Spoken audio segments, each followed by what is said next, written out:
Моята гимназия Леко Константинов. Къде са другите зелено облечените войни? Отидаха да се разходят.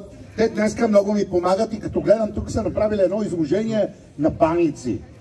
Страхотно вкусно нещо, което ще опитате след малко. Затова искам да чуя от всички вас аплодисменти за младите помощници. Браво! Да ви кажа честно, аз буквалния смисъл на думата обожавам Ямбол. Това е един от градовете, в които съм идвал най-много. Имам си безкрайно добри приятели и винаги съм се радвал на това, че в Ямбол владеят изкуството на гостоприемството. Затова именно се радвам, че и тези мои приятели, разбира се с техните преподаватели, са направили това изкуство реално, защото то се опитва с устни, не е виртуално, да ви кажа.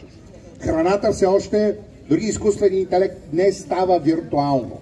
Някои неща не могат да се случат виртуално, затова реално тук в Ямбол днес на 17 март, ден за прошка, голям християнски празник, се дарува храна, както прави общината, както прави училището, както правим и ние. Затова след малко ще има около 3000 порции